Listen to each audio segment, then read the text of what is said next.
네, 13강 내용 이제 진행하도록 하겠는데요. 자, 아까 이렇게 앞서 말씀드렸던 것처럼 이렇게 이 성경은 근본이 있고 답이 있습니다. 근본을 우리가 율법이라고 이야기한다면 답은 예수 그리스도 안에 있죠. 그러나 근본만 있다고 해서 되는 것도 아니고 답만 있다고 해서 되는 것도 아닙니다. 우리가 시험 공부할 때 가끔 보면은 저도 이제 신학교에서 학생들 공부 가르치고 할 때 제가 이렇게 시험 어렵게 내면 또 싫어하시잖아요. 그래서 예상 문제집을 드려요. 예상 문제집을 다 드려가지고 답도 1번, 2번, 3번 해갖고 뒤에다가 거꾸로 뒤집어가지고 답도 먼저 다 적어드려요. 그럼 이제 그거 보시고서 열심히 외워보세요. 그 제가 이제 시험 문제를 내는데 예상 문제를 너무 그대로 갖다가 복사 붙여넣기 하면은 좀 민망하니까 3번을 2번으로 바꿨고 2번을 뭐 5번으로 바꿨고 답의 순서를 바꿔놨어요. 근데 어떤 분은 문제를 근본을 공부해 오신 게 아니라 답만 공부해 오셨어요. 머릿속에 2, 3, 5, 5, 1 해갖고 2, 3, 5, 1 이렇게 쓰면은 다 틀려요. 그래서 우리가 근본도 알아야 되고 답도 알아야 됩니다. 그래서 이 우리의 근본이 되는 율법은 옛날에 있었고 없어진 것이 아니에요. 그래서 이 율법이 근본으로서 율법을 바로 알아야지만 예수님이 어떤 분이신지를 정확히 이해할 수 있고 또한 예수님에 대해서 알기 위해서는 율법을 상고해야 해요. 그리고 예수 그리스도 안에서만 율법을 바르게 알 수 있어요. 그래서 우리가 이러한 관계를 오늘 이제 13강을 통해서 결론으로 공부를 할 건데요.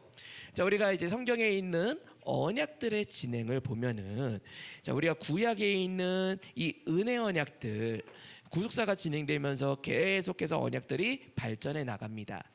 근데 이 언약이 발전해 나갈 때 하나님께서 처음에 그 아담과 언약을 맺을 때나 또 가인과 아벨이 제사를 드릴 때나 뭐 아브라함까지 계속해서 족장이라는 개인 단위와 언약을 맺으셨어요. 근데 그러다가 이스라엘 백성이 이제 이스라엘이라는 이름으로 광야에서 새롭게 탄생했을 때 이때는 하나님께서 물론 모세를 중보자로 삼았지만 이스라엘 전체와 나라, 민족 단위의 언약을 맺으셨죠. 물론 다윗에게는 개인에게 언약을 주셨지만 이것은 다윗 왕가로서 다윗에게 말씀하신 거기 때문에 역시 민족 대표의 의미를 가지고 있습니다. 이처럼 의미 범위가 굉장히 확장이 됐어요. 그리고 이 확장되면서 이 확장된 이 언약이 점점 이 언약이 나타내고 있는 표징이라고 할 수 있는 그 장소와 제사법들이 점점 바뀌어가는 걸 볼 수가 있어요.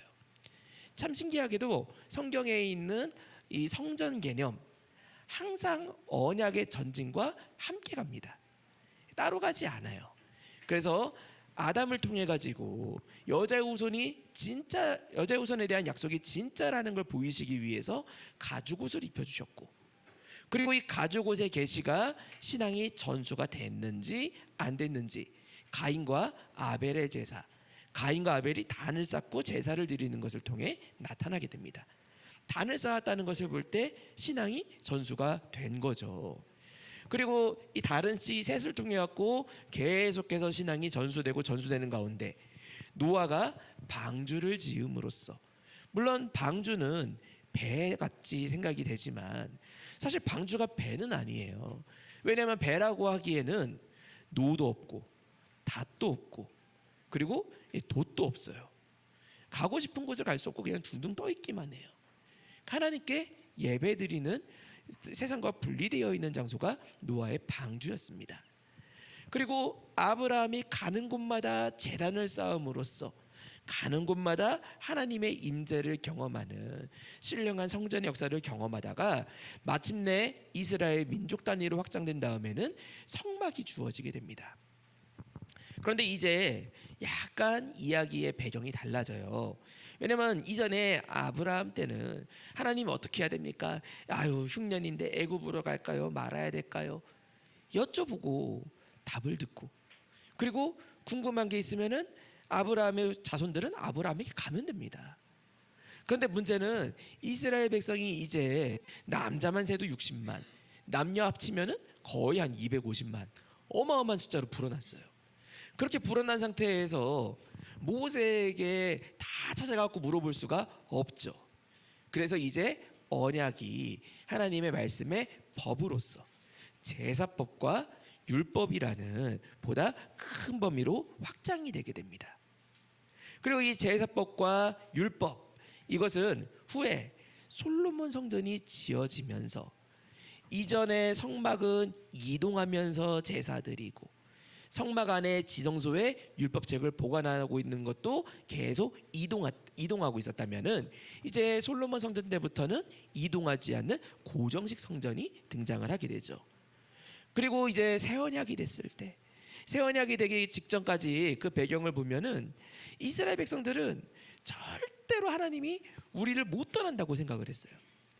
예루살렘은 절대로 망하지 않는다고 확신했어요. 왜냐하면 성전이 있었기 때문이에요. 성전이 하나님이 내가 이곳에 내가 이 자리에서 너가 하는 기도를 듣고 내 이름을 여기에 두겠다. 그러니 우리는 절대 안 망해라고 생각을 했는데 하나님께서 말씀하신 여기 이 자리에 이름을 두겠다는 것은 하나님께서 우리가 뭐 역대하 3장이나 이 솔로몬 성전이 지어질 때 모습을 보면은 회개와 언약과 은혜의 터 위에서 성전을 지으셨고 그곳에 함께 하신다는 건데 이스라엘 백성들은 물리적인 건물에 계시는 걸로 생각을 했어요. 그러니 건물 있으면 하나님 절대 못 떠나셔. 아주 자신만만했는데 그래서 하나님께서 성전을 그냥 파괴시키도록 바벨론을 동원해서 유기하셨어요. 그래서 그 뒤에 이스라엘 백성들에게 주어지는 에스겔 성전과 스룹바벨 성전의 계시를 통해 가지고 보다 계시가 전진되면서 눈에 보이는 성전이 참 성전이 아니라 하늘에 있는 에스겔 성전, 신령한 성전이 있고 그리고 그것이 그냥 하늘에만 있는 먼 우리 머릿속에 있는 이야기가 아니라 이 땅에 부분적으로 성취되는 역사가 있다는 것을 이 두 계시를 통해 세연하게 표징을 보여주셨습니다. 근데 이 모든 내용들은 다 예수 그리스도의 십자가 안에서 완성이 되게 됩니다. 그래서 우리가 이 마태복음 12장 39절 말씀 보면은 이스라엘 백성들이 예수님께 찾아와 가지고 야 예수님 표적 좀 보여달라고 당신이 하나님의 아들인 표적 좀 보여주십시오. 권능 능력 좀 행해 보십시오. 계속 이야기를 합니다. 아니 병 고쳐주고 죽은 자 살리시는 거 다 봐놓고서도 계속해서 표적을 찾는 거예요. 그래서 이렇게 표적을 찾을 때 예수님께서 말씀하시기를 야 너희에게 보여줄 표적은 요나의 표적밖에 없어. 근데 이 말이 진짜 그냥 그 표적이 신기한 기적이라는 의미면은 예수님께서 이 말씀하신 이후에 앞으로는 한 번도 병자 고치지 말고 능력 안 행하셔야 돼요. 근데 능력을 행하셨거든요. 그러니까 여기서 말하는 선지자 요나의 표적 이것은 이스라엘 백성들이 구하고 있던 나머지 병자가 일어나고 이 뭐 무슨 죽은 자가 살아나고 하는 것도 하나님의 말씀 앞에서는 표적도 아니에요. 참 표적은 하나님이 죽으셨다는 그리고 하나님이 다시 사셔서 우리에게 생명을 주셨다는 이것이 바로 진정한 표적이다라는 것을 가르쳐 주셨습니다. 그래서 십자가는 제가 이거는 뭐 도저히 이렇게 교환으로 뭐 이렇게 내용을 정리하기보다 이 박윤신 목사님 표현을 그냥 그대로 쓰는 것이 제일 좋을 것 같아갖고 십자가는 모든 표징을 완성하되 여기 동그라미 1, 2, 3, 4번이 있죠. 하나님의 공의가 인류의 죄를 어떻게 다스렸는지 하나님께서 인류의 죄에 대해서 야 이스라엘 내 거니까 눈 감아줄게.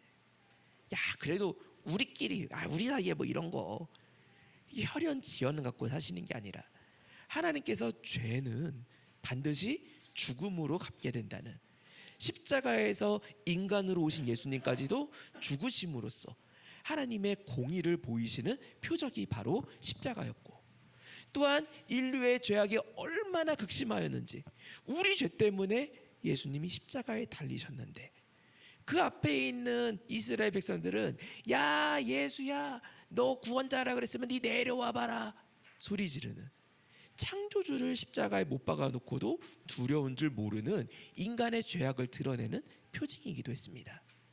그런데 더 놀라운 것은 하나님의 사랑이 그러한 극심한 인류의 죄악, 말로 표현할 수 없는 그 죄악을 다 사하셨다는 것을 보여주는 참 은총의 표징이었어요. 그리고 더 나아가 주님의 성체에 났던 그 상처들, 이 가시면류관으로 인해서 머리에서 피가 흐르시고 채찍질 당하셔서 온몸에 피가 낭자하고, 그리고 이 손가발에 못이 박혀 있는 그 상처들은 하나님의 사랑이 얼마나 지극하셨는지를 우리에게 보여주시는 표징이 되었습니다. 그래서 우리가 교회하고 카톨릭도 십자가를 성당에게 걸어놓죠. 근데 교회 십자가랑 카톨릭 십자가는 모양이 달라요. 카톨릭 십자가에는 거기 나무로 된 예수님이 이렇게 걸려 있죠. 근데 교회의 십자가에는 십자가만 있어요. 이게 무슨 차이냐? 교회의 십자가는 이미 예수님께서 십자가 사역을 완성하셨고 이제 흔적만 남았어요. 근데 카톨릭에서는 예배를 드린다고 안 하고 미사를 드린다고 하죠. 이 카톨릭의 미사에서 신부가 라틴어로 막 샬라샬라샬라 막 기도하면은 이 미사라는 그 행위 자체가 나무에 달려 있는 예수님이 진짜 예수님이 되었고 십자가 제사를 다시 재현한다는 의미를 가져요.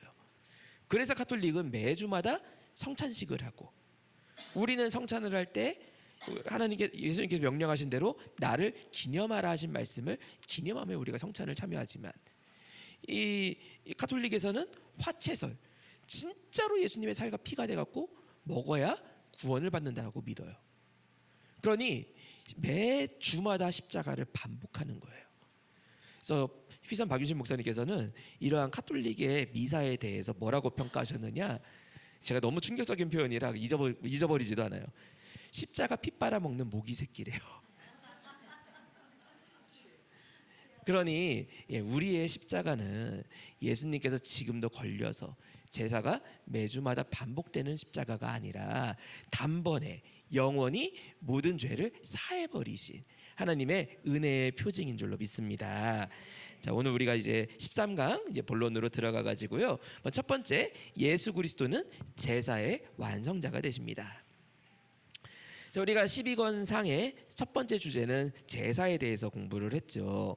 자, 우리가 구약의 5대 제사와 예수 그리스도의 관계를 잠시 보자면요, 이 구약의 5대 제사는 하나님께 나아가는 길이 무엇인지를 가르쳐 주는 것이 5대 제사예요. 그래서 레위기 1장 1절에서 여호와께서 회막에서 모세를 부르시고 너 여기로 와라 부르시는 가운데 제사법을 알려주십니다. 죄악된 인간은 거룩하신 하나님 앞에 갈 수가 없는데, 이사야조차도, 선지자 이사야조차도 이사야 6장에서 하나님을 만난 다음에 내가 너무너무 영광스럽다, 너무 감사하다, 그게 아니라 화로다, 내가 죽게 되었도다, 이렇게 탄식하는 것이 인간의 모습인데, 그것을 가리우고 하나님께 나아가는 길이 무엇인지를 5대 제사를 통해 보여주셨습니다. 그래서 이 5대 제사, 번제와 소제와 화목제와 속죄제와 속건제 드릴 때 잠깐 내가 제물을 드리고서 하나님 앞에 나아갈 수 있어요. 그런데 문제는 딱 뒤돌아보고 나면은 다 잊어버려요. 또 반복됩니다. 번제를 드려가지고 하나님 제가 전적으로 헌신하겠습니다 딱 해놓고서, 근데 하나님 이건 빼고요, 하나님 이거는 조금 아닌 것 같아요, 살짝 뺍니다. 그래서 그런 말을 하죠. 하나님께 아버지 이 모든 제목 아버지께 맡깁니다. 다 맡기었고 예수님의 이름으로 감사기도 드립니다. 근데 이거 어떻게 하지? 집에 전화해가지고 이거 어떻게 해야 되지? 하고 물어보고, 분명히 맡긴다고 하고 인간의 방법을 찾는 것이 사람이에요. 그래서 예수님께서 이 5대 제사를 완전하게 완성하실 수 있는 분, 5대 제사를 단번에 영원토록 완성하실 수 있는 예수님의 십자가 제사를 미리 설계하고 있었던 도면들이 바로 이 5대 제사가 되겠습니다. 그래서 각각 번제는 예수님의 온전한 희생을, 또한 소제는, 이 소제를 드릴 때는 곡식을 고운 가루로 갖다 드렸잖아요. 근데 그 고운 가루를 이 강의할 때 저희들 이렇게 많이 이야기하지만 뭐 고운 가루를 갈기 위해서는 이스라엘 여자가 그 한 가족의 고운 가루를 만들기 위해서는 하루에 약 8시간에서 11시간 정도 맷돌을 갈아야 돼요. 그러니까 그 맷돌에 갈리면서 곡식이 다 빠지고 터지고 깨지죠. 이게 바로 예수님의 순환과 그 헌신을 의미를 합니다. 그리고 화목제는 예수님의 희생과 보혈로 말미암아 하나님과 우리 사이에, 우리와 이웃 사이에 화목이 이루어지는 것을 말씀하고 있고, 속죄제는 죄로 인해 죄인지도 모르고 있는 이 전적 부패하고 무능한 인간을 하나님의 은혜로 말미암아 죄를 사하여 주시는 대속의 은혜를 말씀하고 있습니다. 마지막으로 속건제, 죄를 지었으면 반드시 값을 치러야 되는데 값을 치를 힘도 없어요. 이게 죄가 뭔지도 몰라요. 그런데 그런 사람을 위해서 예수님께서 속건제물이 되셔가지고 자신을 들이셨다라고 말씀을 하고 있죠. 이 모든 5대 제사의 내용들이 바로 예수 그리스도의 십자가를 보여주고 있는 것입니다. 그래서 우리가 예수님의 희생으로 말미암아 히브리서 10장 14절부터 18절까지 말씀을 보니까 예수님께서 한 제물로 거룩하게 된 자들을 영원히 온전케 하셨다. 또한 이것을 사해 버리셨기 때문에 다시 죄를 위하여 제사 드릴 것이 없다라고 아주 당당하게 선언을 하고 있습니다. 우리가 이러한 예수님께서 우리에게 주신 은혜로 말미암아 우리가 더 이상 반복되는 십자가 제사가 아니라 가톨릭처럼 예수님 그 십자가를 갖다가 성체를 아직도 나무에 걸어놓고서 계속 오늘도 십자가에 달려주세요, 달려주세요 요청하는 어린아이 신앙이 된 것이 아니라 예수님께서 죄를 이기셨고 그 이기는 힘을 우리에게 주신 은혜의 표징이 십자가라는 사실을 믿으시기 바랍니다. 그래서 우리가 두 번째로 예수님께서 가르치신 신령과 진정의 예배에 대해서 보도록 할게요. 자, 그래서 예수님께서는 이제 이러한 율법의 의미를 풀어주시면서 우리에게 예배를 어떻게 드려야 되는지도 가르쳐 주셨어요. 그래서 예수님만이 십자가를 통해서 예배를 완전하게 완성하셨지만, 그럼 어떤 사람들은 또 그래요. 예수님이 십자가 제사를 완성하셨으니까 우리 제사들이 필요 없으니까 우리 그럼 예배도 안 드려도 되나? 는 아니에요. 분명히 예수님께서 제자들을 씻기시면서 베드로가 성격이 얼마나 급해요. 예수님께서 야, 발 씻어줄 테니까 발 내라. 아유, 무슨 이 냄새나는 발을 씻깁니까? 안 됩니다, 안 됩니다. 예수님께서 야, 네 발 씻기지 않으면 너 나랑 상관이 없어. 그러니까 베드로가 이번에 또 흥분해가지고 그럼 아예 목욕을 시켜주옵소서. 그러니까 예수님께서 이미 씻은 자는 발밖에 씻을 필요가 없다. 우리가 십자가 제사를 통해서 이미 씻은 바가 됐어요. 그러나 발을 계속해서 씻어야 돼요. 왜냐하면 발은 계속 더러워지거든요. 그래서 이 발을 씻지 않는 자는 예수님과 상관이 없다라고 말씀하신 것처럼 우리가 매일 반복되는 예배를 통해서 나 자신을 하나님의 십자가를 바라보고 십자가 가운데로 나아가는 삶을 살 수 있도록 우리에게 예배의 명령 또한 주신 것을 볼 수가 있죠. 그래서 우리가 요한복음 4장 20절 말씀을 보면은 이 사마리아 여인이 예수님께 여쭤봅니다. 아니, 우리 조상들은 이 산에서 예배하였는데 당신들은 예루살렘에 있다고 하더라. 여기 말하는 이 산, 그 이스라엘 성지순례 가서 베델에 가 보시면은 이 말하는 이 산이 어딘지를 볼 수 있어요. 이 베델에 지금도 사마리아인들의 성전이 크게 있는데 이 베델의 사마리아 사람들은 베델에 지은 성전을 하나님께서 바라시는 성전이라고 생각을 했어요. 근데 우리가 사마리아 사람들 이상한 사람이니까라고 우습게 보면은 안 돼요. 나름 이유가 있어요. 왜냐하면 아브라함이 창세기 13장에 보면은 아브라함이 가나안 땅에 들어와 가지고 여호와의 이름을 부르면서 처음으로 제사 드린 곳이 베델이었어요. 그리고 이 베델이 나름 뼈대 있는 곳인 게 야곱이 돌베개 베고 눕고 자서 일어나서 그 돌베개를 가리켜서 여기에 하나님의 집을 짓겠다라고 서원했던 곳이 베델이에요. 그러니 이 사마리아 사람들은 그 구절들을 가지고서 우리 성전은 베델이다라고 이야기를 합니다. 유대인들은 또 다윗의 이야기를 하면서 우리 성전은 예루살렘이다라고 이야기를 합니다. 그래서 이 사마리아인이 야, 그러면은 사마리아입니까? 예루살렘입니까? 이거는 단순히 장소만을 물어본 게 아니라 그동안에 있었던 신학적인 논쟁들을 다 담고 있는 거예요. 그래서 그렇게 물어봤는데 예수님께서 말씀하시기를 여자여 내 말을 믿으라. 이 산도 아니고 예루살렘도 아니고 너희가 아버지께 예배할 날이 이르리라.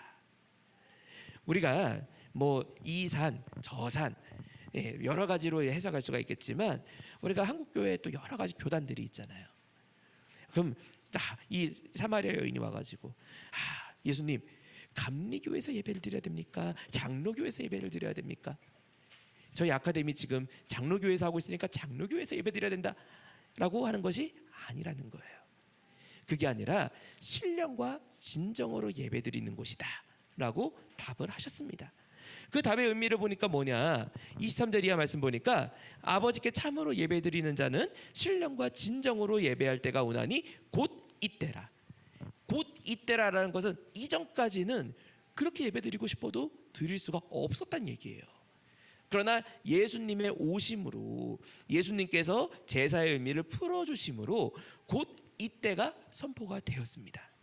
그리고 24절 말씀 보니까 하나님은 영이시니 예배하는 자가 신령과 진정으로 예배할지니라. 우리가 이 신령과 진정 헬라어로 보면은 푸뉴마와 알레테이아라는 단어인데 이 푸뉴마라는 단어는 성령 또 혹은 생명, 영 이런 의미를 가지고 있어요.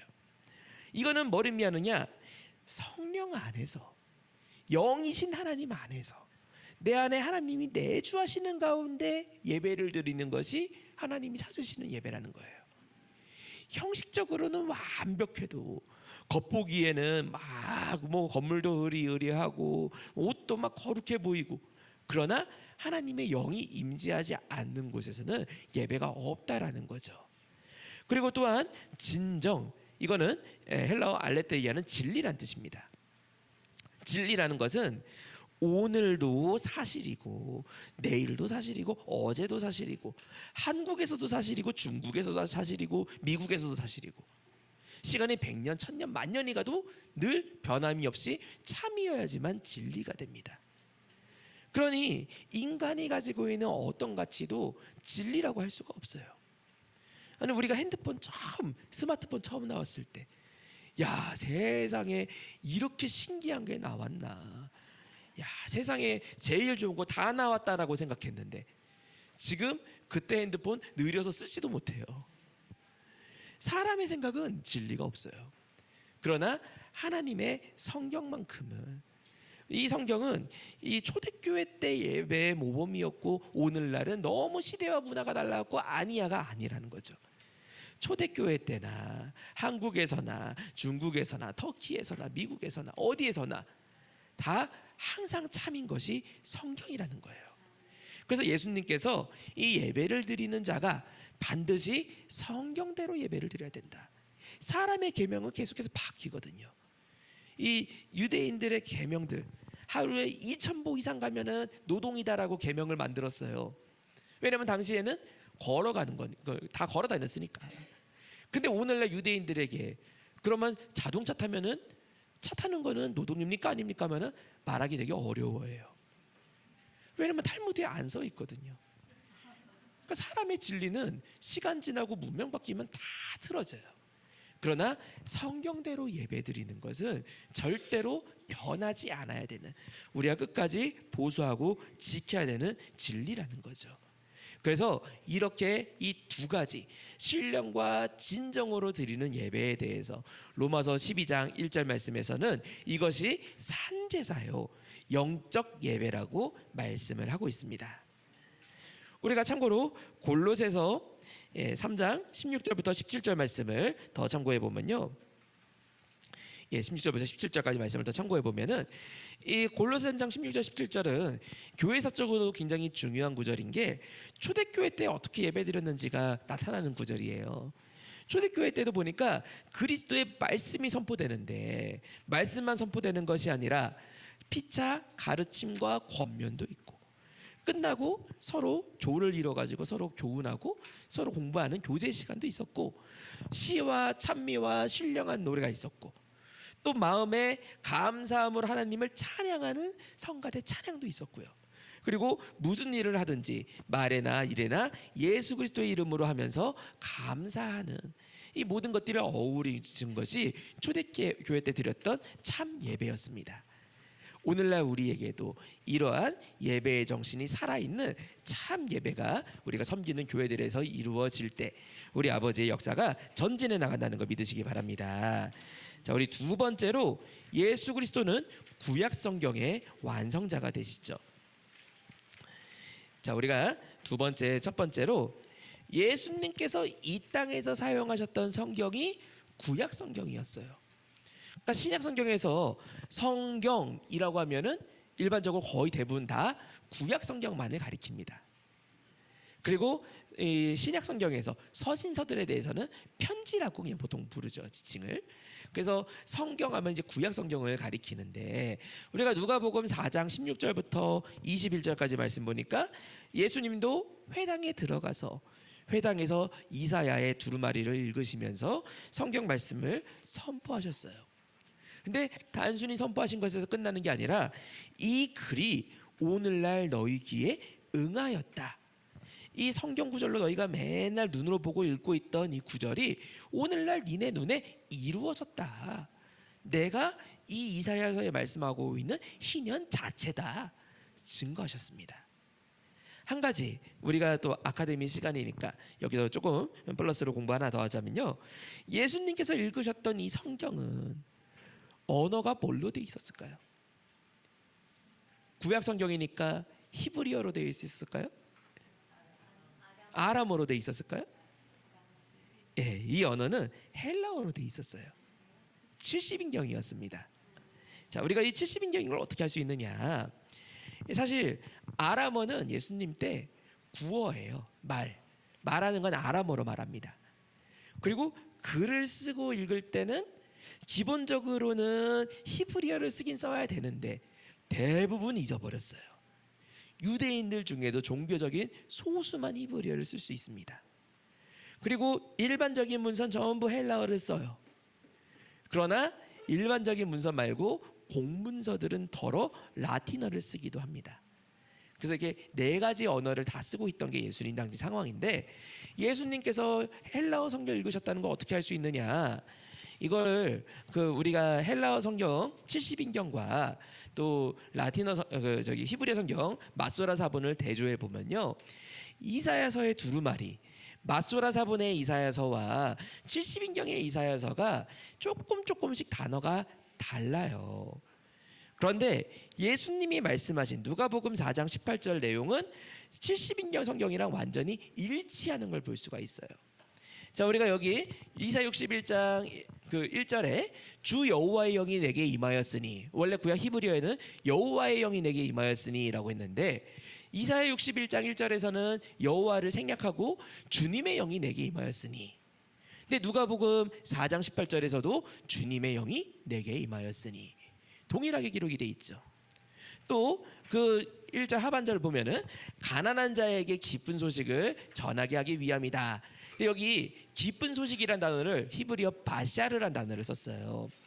이 바샤르는 기본적으로 어떤 소식, 그냥 중립적인 단어예요. 어떤 이야기, 뭘 전해줄 때, 이거를 이제 바샤르란 단어를 쓰는데, 그런데 이사 61장 1절에 70인경에서는 이거를 유앙겔리온, 우리가 복음이라고 알고 있는 유앙겔리온이라는 헬라어를 썼어요.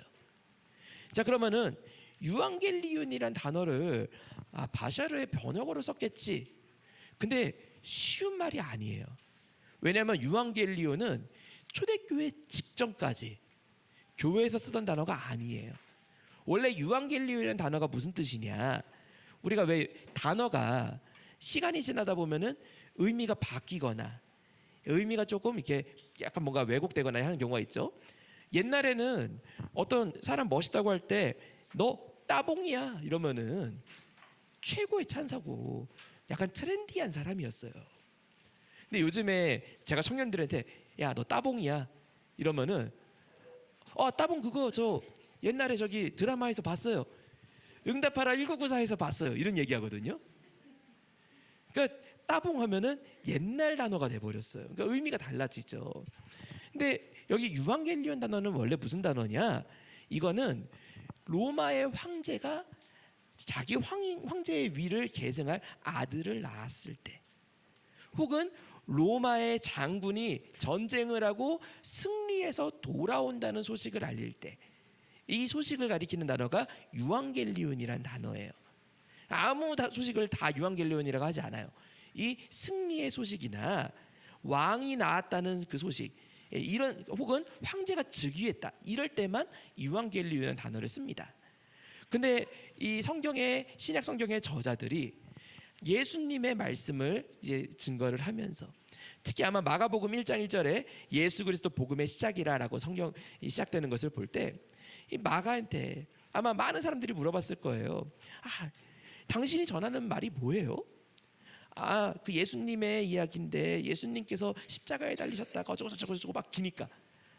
그래서 그 긴 이야기, 그걸 뭐라고 불러야 돼요? 그래서 그거 유앙겔리온이야. 로마 황제 그대로 있는데요. 아니, 로마 황제는 이 땅의 왕이고 진짜 왕 중의 왕이 나신 이야기, 왕 중의 왕이 승리하신 이야기, 왕 중의 왕이 하늘로 승천하신 이야기야. 그래서 유앙겔리온이라는 단어를 기독교로 가지고 왔어요. 근데 이것을 70인경에서도 미리 이것을 사용을 해갖고 유앙겔리온이라고 번역을 했거든요. 그래서 이 기쁜 소식이란 단어를 이때부터 소식을 쓴 것을 볼 수가 있습니다. 그리고 누가복음 4장 18절 역시 유앙겔리온이라는 단어를 그대로 쓰고 있는 걸 볼 수가 있고요. 그리고 이제 또 밑에 보니까 포로된 자들에게 자유를, 갇힌 자들에게 해방을 선포하고, 원래 히브리어에서는 이렇게 써 있는데 헬라어에서는 갇힌 자에게 해방을, 눈먼 자가 나와요. 눈먼 자에게 다시 보게 됨을 선포하도록. 근데 역시 누가복음 4장 18절도 눈먼 자의 이야기를 하면서 눈먼 자가 다시 보게 되는 역사가 있다는 것을 설명을 하죠. 우리가 이걸 볼 때 예수님께서 회당에서 읽으셨던 성경은 히브리어 성경이 아니라 헬라어 70인경이었구나라는 것을 정확하게 볼 수가 있습니다. 그래서 예수님께서는 이 성경을 가지고 당대의 유대인들에게 성경의 의미를 가르쳐 주시고 내용을 해석해 주셨어요. 예수님의 성경 해석과 사람의 성경 해석, 이 사람은 성경을 해석하고자 했지만 올바를 수가 없었습니다. 그래서 덜어는 어려운 것들이 있다 보니 억지가 나오고 생략이 나옵니다. 사두개인들은 성경에서 부활이 어디 있고 영이 어디 있냐, 부활과 영에 대한 이야기 다 빼버리고 모세오경만 믿어야 된다라고 주장을 해요. 성경을 빼는 자들이었어요. 바리새인들은 성경대로 잘 믿으려면은 손도 잘 씻어야 되고, 어디 갔다 와갖고 누가 치면은 목욕 다시 해야 되고, 목욕할 때는 이 순서로 해야 되고, 노동은 이렇게 해야 되고, 성경에 없는 이야기들을 성경 지킨다고 더 만들어갖고 성경에 집어넣었어요. 그게 탈무드, 게마라죠. 그래서 이처럼 사람은 성경을 안 지키려고 했던 건 아니에요. 잠깐 기다릴까요? 네. 그래서 성경을 안 지키려고 했던 건 아니에요. 그러나 성경을 해석하는 데 있어서 올바르지 못해서 오해하고 말았습니다. 이 오해했다라는 건 무슨 말이냐? 헬라어로 플라나오란 단어인데 잘못된 길로 이끌림을 받았다라고 말씀을 하고 있어요. 그래서 원래 성경이 말씀하고 있고 성경이 보내고 있는 길로 안 가고 엉뚱한 길로 다 격가지로 빠지고 말았어요. 그래서 예수님께서 이것을 지적을 하시면서 바른 길을 가르쳐 주셨죠. 그래서 예수님께서 이 땅에서 구약 성경을 해석을 하시면서 인간의 전통을 말씀보다 먼저 하는 것을 책망하시고, 사두개인들에게 부활이 성경에 있다는 것을 가르쳐 주시고, 또한 십계명을 올바로 요약하시면서 그 정신이 무엇인지, 산상수훈과 결혼과 이혼에 대한 율법, 선한 사마리아인의 비유까지, 특별히 이 선한 사마리아인의 비유, 이 6번만 좀 중요하니까 하나 더 말씀드리면은, 우리가 흔히 설교할 때 선한 사마리아인의 비유를 막 설명한 다음에, 우리도 선한 사마리아인이 되어야 합니다. 이런 식으로 교훈을 이야기할 때가 많아요. 그런데 엄밀히 말해서 선한 사마리아인은 없어요. 없는 정도가 아니라 사람의 힘으로는 할 수가 없어요. 예수님께서 선한 사마리아인의 비유를 드신 것은 예수님께서 제사장도 레위인도 어떤 유대인도 다 감당할 수 없는 일을 사람들이 낮잡아 보고 제일 천하게 보는 그 선한 사마리아인이 끝까지 한 것을 가르치시면서 너희 선한 사마리아인처럼 살아라 라고 말씀하신 게 아니라 내가 그 선한 사마리아인이다 라는 걸 가르치신 거예요. 그러니 우리한테 야 선한 사마리아인처럼 살아야 됩니다. 그 말은 예수님과 똑같이 살아야 됩니다는 말이에요. 할 수가 없어요. 선한 사마리아인이 되시는 예수 그리스도를 따라가야 합니다라는 것이 바른 말이 됩니다. 그래서 이런 비유와 조건 없는 사랑들을 가르치시면서 이 유대인들조차도 구약은 금지와 보복과 다 하나님께서 못하게 하고 철저하게 경고하시는 말씀이라고 이해했지만 예수님만이 이 구약 안에 있는 사랑이 무엇인지를 가르쳐 주셨습니다. 그래서 우리가 두 번째로 넘어가서 이 구약 성경은 율법과 선지자로 대표가 됩니다. 율법이라고 하면은 일반적으로 좁은 의미로는 모세 오경을 가리키지만 넓은 의미로는 성경 전체를 율법이라고도 합니다. 사실 이게 틀린 말이 아닌 게 자, 우리가 율법 이렇게 말하면 당장 사실 창세기 12장부터도 이게 왜 율법이지라는 생각이 들어요. 왜냐면 아브라함이 어디 가고 이야기잖아요. 법이라고 하니까 우리는 1 이렇게 해야 된다, 2 저렇게 하면 안 된다, 3 이렇게 하면 복 받는다. 이걸 법이라고 우린 생각을 하니까 당장 창세기부터도 말이 안 되는 것 같아요. 민수기도 군데군데 말이 안 돼요. 자꾸 돌아다니는 이야기가 나오죠. 근데 이거를 유대인들은 어떻게 이해를 하느냐? 창세기, 민수기 이 안에 있는 이야기들은 율법의 실행들이에요.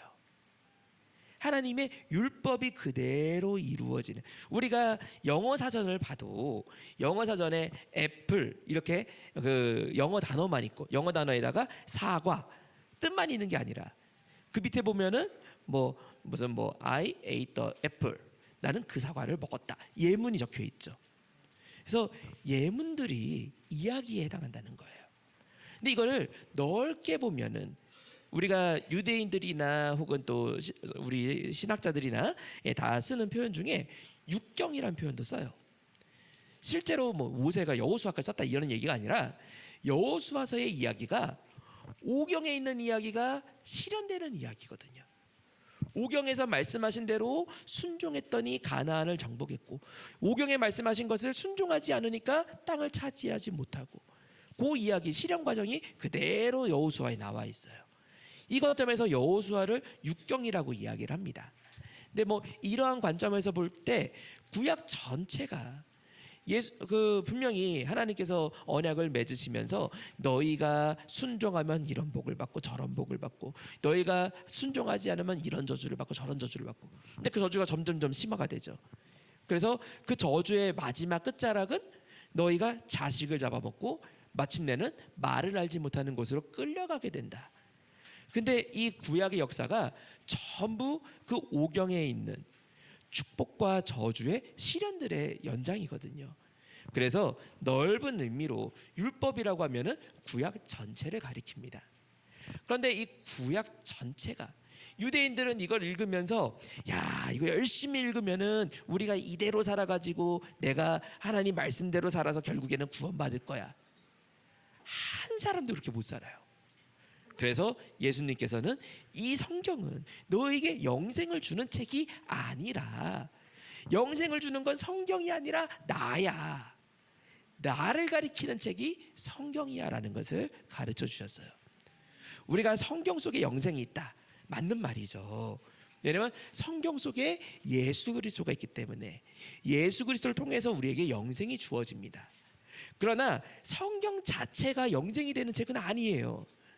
성경에는 글자만 딸딸 외운다고 해갖고 영생을 취하는 것이 아니라 성경이 가르치고 있는 예수 그리스도를 깨달을 때, 성경을 바르게 이해해서 우리가 이 성경에서 말씀하고 있는 예수님을 만나고 그 은혜로 생명을 얻게 된다는 것을 가르치고 있는 거죠. 그리고 선지자, 이 선지자는 기본적으로 하나님의 말씀을 받아서 대언하는 자예요. 대언한다는 것은 내 말하는 것이 아니라 하나님의 말씀만 전한다는 거죠. 그래서 하나님의 말씀을 받아 전하는 자가 선지자인데, 이들이 계시를 전달하고 하나님의 대변자가 됩니다. 그리고 이들 중에 가장 대표적인 선지자가 바로 모세죠. 다른 선지자들도 물론 대단한 선지자들이지만 모세 같은 선지자가 없어요. 다른 선지자들은 자기가 이거 나라꼴 이거 말이 아니구나 싶으면은 그냥 막 왕정에 쳐들어가요. 근데 모세는 왕정 가는 정도가 아니라 지성소를 들어가요. 다른 선지자들은 하나님께 계시를 받아갖고 증거하고 두루마리에 기록을 합니다. 근데 모세는 하나님의 계시를 40일 동안, 그리고 그 계시가 얼마나 찬란한지 산에서 내려왔는데 얼굴에 광채가 감당을 할 수가 없어요. 이러한 모세와 선지자들의 글 역시 예수 그리스도만을 증거하고 있어요. 그래서 이렇게 사도들 역시 구약 전체가 예수 그리스도의 복음과 연결된다는 것을 정확하게 드러낸 것을 볼 수가 있죠. 그래서 모세가 이야기했던 나와 같은 선지자 하나, 이스라엘은 이거를 오해하고 착각했어요. 나중에 모세같이 지팡이 되면은 바다를 쫙쫙 가르는 선지자가 오는구나라고 오해를 했습니다. 그래서 이 세례 요한이 오니까 요한복음 1장 21절에 세례 요한을 보고서 네가 그 선지자냐? 그 선지자, 여기 말하는 신명기 18장 15절에 모세와 같은 선지자 얘기하는 거예요. 그리고 요한복음 6장 14절이나 7장 40절이나 예수님께서 표적을 해가실 때마다 사람들이 물어보는 게 당신이 그 선지자냐? 그 선지자. 그러나 이 모세와 같은 선지자, 모세와 동격이라는 것이 아니라 모세가 했던 것과 동일한 사역을 하지만 모세가 사람이기 때문에 할 수 없었고 한계가 있었던 것을 완전히 완성하시는 분이 예수님이세요. 그런데 이스라엘 백성들은 이 모세와 동격인 선지자라고 생각을 했어요. 아주 하늘 땅 차이가 있었던 거죠. 그래서 오늘날 우리가 율법과 선지자로 대표되는 구약 성경의 바른 의미를 깨달을 때 그 정답이 되는 예수 그리스도만이 찬란하게 나타나는 은혜가 있을 줄로 믿습니다. 우리 세 번째로 예수님께서 구약 성경을 완전하게 해석하셨습니다. 자, 우리가 마태복음 5장 17절부터 18절까지 말씀 보니까 내가 율법이나 선지자나 폐하러 온 줄로 생각지 말라. 여기 폐하러, 헬라어로 카탈리오란 단어인데 이거는 해제하다, 무효화시키다, 없애다 이런 의미예요. 그러니까 예수님께서는 율법을 없애신 적이 없어요. 율법을 완전케 하시기 위해서 오셨다라고 말씀을 하고 있습니다. 원래 이 율법을 주실 때 얼마나 은혜롭고 감격스러운 순간이에요. 신의 산에서 하나님의 영광을 보고 또 그 자리에 율법을 수여하신 다음에 70명의 장로들을 불러갖고 잔치까지 벌였어요. 그렇게 너무나 영광스럽고 은혜로운 순간인데 문제는 그 율법이 무슨 내용이냐? 너 이거 지키고 이거 지키고 이거 지키고 이거 지키면은 너 살아, 복 다 받아. 근데 하나라도 어기면은 다 저주받아. 그 많은 율법 중에 하나만 어겨도 모든 율법을 다 어긴 거라는, 이게 바로 율법이에요. 그래서 이스라엘 백성들은 그런 율법에 대해서, 제가 예를 들어 저희가 지금 4살이거든요. 한창 이제 막 사고를 쳐요. 그래서 제가 야단치면서 너 이거 뭐 문제집을 제가 주면서 너 이거 문제집 이거 다 풀고 다 풀어가지고 정답 100점 나오기 전까지 너 절대 방 안에서 나오지 마. 막 혼을 엄청 냈어요. 근데 제가 준 게 너무 어려워요. 못 풀어요, 얘가. 그러면 평생 못 나올까요? 아니죠. 모르겠어 하고 이제 나와고 아빠 잘못했어 하면은 이거 이렇게 하는 거야 가르쳐주고, 바른 길을 인도해 줄 거예요.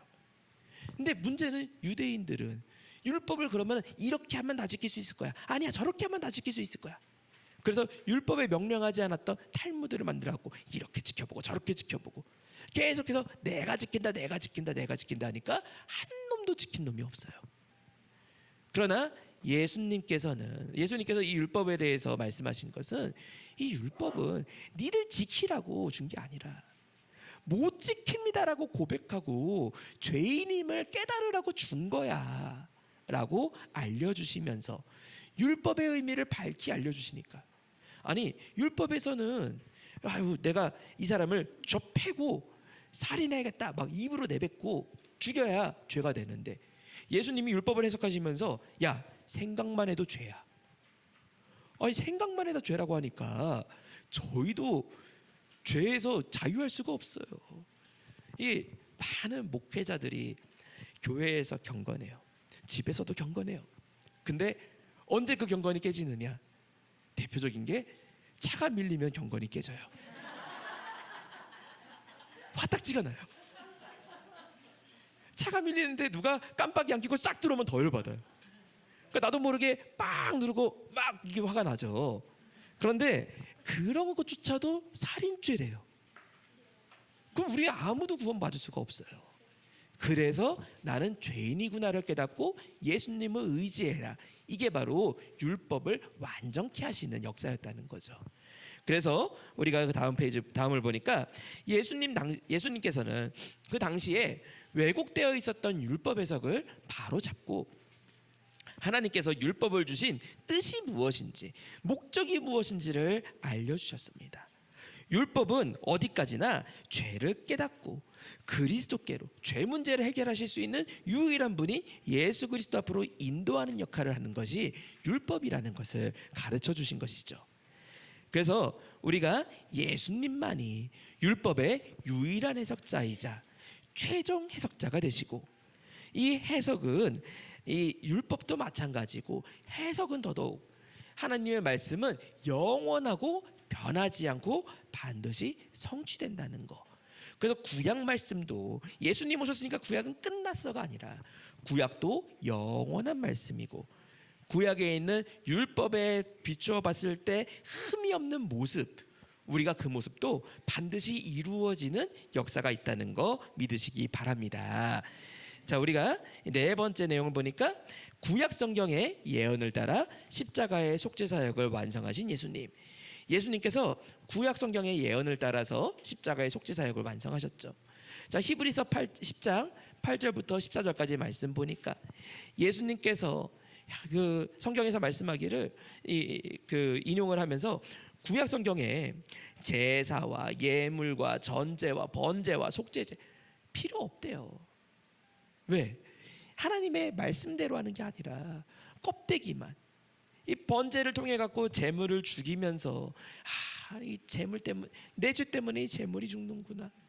또 내가 이 제물의 더러운 내장과 정강이를 씻으면서 내 죄가 이렇게 지독한 악취구나. 근데 자꾸 반복되다 보니까 이게 습관이 돼버리고 무감각해진 거예요. 그냥 죽이고, 아유 칼 잘 들어간다, 아우 냄새 지독하다, 빨리 이거 끝났으면 좋겠다, 이런 번제 필요 없다는 거예요. 그래서 이런 번제를 완전히 없애버리고 하나님께서 완전하게 제사를 완성하시기 위해 예수님께서 십자가에 달리셨다는 것을 히브리서 10장 8절부터 14절에서 이를 말씀을 하고 있습니다. 그래서 우리가 이 내용을 조금 더 자세하게 보면요, 예수님께서는 이 십자가 고난에 대해서 반드시 있어야 된다라고, 피하고 싶다, 아유 없어도 된다, 이게 아니라, 우리 한글 성경에는 번역이 빠져 있는데 헬라어 데이, 반드시 마땅히 꼭 십자가가 있어야 한다는 것을 말씀을 하셨습니다. 그래서 마태복음 16장 21절이나 누가복음 18장 31절 여러 구절에서 제자들에게 수차례 십자가의 고난을 예고하시고 예고하신 것을 이루기 위해서 그 자리로 가셨죠. 그리고 마지막으로 십자가에서 이 7말씀을 통해서 성경에 있는 모든 말씀을 성취하시게 됩니다. 이 일곱 말씀은 십자가상에서 하신 일곱 말씀은 한 말씀도 십자가상에서 예수님이 갑자기 떠올라서 하시거나 너무 아파서 나도 모르게 튀어나온 말이 아니라 다 구약 성경에 미리 예고되어 있던 말씀들입니다. 그래서 성경을 이루기 위해서 선포하신 말씀들이요, 더 나아가서 다 이루었다라는 말씀 가운데서 이 말씀들이 끝까지 성취가 되고 마지막 영혼을 의탁하실 때도 성경에 있는 예언을 이루시면서 이 모든 사역을 마무리를 하셨어요. 그래서 이 부활하신 예수님께서 십자가에서 이 구약 성경에 있는 모든 말씀을 다 성취하셨을 뿐만 아니라 예수님께서 부활하신 후에 그 부활의 의미에 대해서도 이 구약 성경을 들어가지고 우리가 27절 누가복음 24장 27절 말씀에 이에 모세와 및 모든 선지자의 글로 시작하여 모든 성경에 쓰여 있는 예수님에 대한 것을 자세히 설명해 주시고, 또한 제자들의 마음을 열어주셔가지고 이 율법과 선지자의 글과 시편에 예수님께 대하여 기록된 것들을 깨닫게 하셨을 때, 이때 이들의 눈이 예수님을 주목하게 된 것을 말씀을 하고 있죠. 그래서 우리가 마지막 세 번째 대지로 넘어가서 예수 그리스도는 구약 성경의 중심이 되십니다. 예수님만이 구약 전체의 핵심이 되시는 분이고, 또한 성경은 예수님 없이는 절대로 이해할 수가 없어요. 그래서 보면은 그 목소리 희한한 그 돌 아저씨 있죠? 돌인지 도올인지. 예. 근데 그 돌 아저씨도 그 요한복음 강해집을 냈어요. 로마서 강해집하고. 근데 예수 그리스도 없이 저 과제를 갖고 한번 읽어봤었거든요. 읽다 보면은 뭐 참 희한한 소설이에요, 거의. 요한복음이 나오는데 논어도 나오고 공자도 나오고 불교도 나오고 무슨 산해경도 나오고 별별 게 다 나와요. 예수 그리스도 없이는 성경을 이해할 수가 없습니다. 그래서 히브리서 1장 1절부터 2절 말씀이나 아까 살펴봤던 요한복음 5장 39절 말씀 역시 예수님을 가리키기 위해서 성경의 말씀이 선포된 것을 증거를 하고 있죠. 그래서 이 예수 그리스도께서 구약의 중심이라는 것은 하나님의 구속 경륜과 정확한 시간표, 구약 성경에 예표되어 있던 그것이 그대로 신약에서 실현되고 예수님께 집중되어 있어요. 그래서 이 갈라디아 4장 4절에서 때가 참해, 이 때가 참해라는 말, 여기 때는 그냥 그럴 때가 됐다 이 얘기가 아니라 구약 성경에서부터 예고하고 있었던 그 때가 됐다라는 거예요. 그리고 마가복음 1장 15절에서 마가복음에서 예수님의 사역을 가리키면서 가라사대 때가 찼고 하나님 나라가 가까웠으니, 이때도 구약에서 말씀하신 그 때를 가리켜요. 그리고 요한복음 9장 51절에서는 보다 더 자세하게 때를 들어가서 예수님께서 승천하실 때가 다 왔기 때문에 예루살렘으로 가셨다. 구약 성경에 예고되어 있던 시간들이 하나도 빠짐없이 성취가 되어간 겁니다. 우리가 12권 상권을 공부할 때 이 상권 공부하면서 제사장의 위임식을 공부했잖아요. 제사장의 위임식하는 순간이 겟세마네에서 기도하시는 순간이었어요. 근데 만약에 예수님께서 만약 이 십자가에 달리시는 때가 다 와가는데 예루살렘으로 안 가시면은 시간표가 이루어지지가 않아요. 미리 제사장의 위임식에서부터 예표되었던 하나님의 시간표가 이루어지는 순간들이었다는 거죠. 그래서 요한복음을 보면은 한 가지 재밌는 게 요한복음 1장부터 20장까지 전부 쓰이는 말이 때가 이르지 못했다. 때가 이르지 못했다. 우리가 요한복음 2장 4절, 7장 8절, 7장 30절 다 내 때가 아직 이르지 못했습니다. 내 때가 차지 않았다. 내 때가 이르지 않았다. 또 요한복음 8장 20절, 9장 4절 다 때가 아직 이르지 않았다라고 말씀하고 있어요. 그러나 예수님께서 십자가를 향해 가시기 시작할 때 요한복음 12장 23절 말씀에 인자의 영광을 얻을 때가 왔도다. 이때부터는 때가 이른 줄 아시고 때가 되었다라고 말씀이 바뀌고 있는 걸 볼 수가 있습니다. 그래서 구약 성경에 예언했던 때를 정확하게 이루신 분이 예수님이시라는 거죠. 그래서 우리가 마지막 작은 두 번째로 예수님께서는 이 때를 이루시고 구약성경의 모든 말씀을 성취하시기 위해 멜기세덱의 반차를 따르는 영원한 대제사장으로 단번에 속죄사역을 완성하셨습니다. 히브리서 5장 7절부터 10절까지 말씀을 보니까 그는 육체에 계실 때 자기를 죽음에서 능히 구원하실 이에게 심한 통곡과 눈물로 간구와 소원을 올렸고라고 말씀을 하고 있습니다. 바로 이 예수님께서 자기를 죽음에서 능히 구원하실 이에게 심한 통곡과 눈물로 간구와 소원을 올렸다. 여기 지금 7절에 말하는 기도가 예수님의 겟세마네 기도를 말씀하고 있는 거죠. 근데 이 겟세마네 기도에 대해서 말씀을 하시면서 그가 아들이시더라도 받으신 고난으로 순종함을 배워서 온전하게 되셨은즉 자기를 순종하는 모든 자에게 영원한 구원의 근원이 되시고 10절 말씀에 하나님께 멜기세덱의 반차를 쫓은 대제사장이라 칭하심을 받았느니라. 예수님이 하나님이시니까 내가 창조주니까 내 맘대로 나 대제사장 할 거야 라고 하신 것이 아니라 겟세마네에서 이 인간의 생각으로는 도저히 감당할 수 없는 그 땀방울이 피가 되는 그 눈물겨운 기도 가운데, 그리고 인간이라면 누구나 아니 내가 창조주 하나님이신데 십자가에서 피조물들을 위해 십자가에 달리신다는 그 끔찍하고 참혹한 환경을 보시면서 거기에 아버지 뜻대로 되기를 원하나이다. 인간의 뜻을 완전히 제거하는 그 기도의 순간이 바로 영적인 제사장의 위임식 순간으로서 예수님께서 멜기세덱의 반차를 쫓은 대제사장이 되시는 순간이었어요.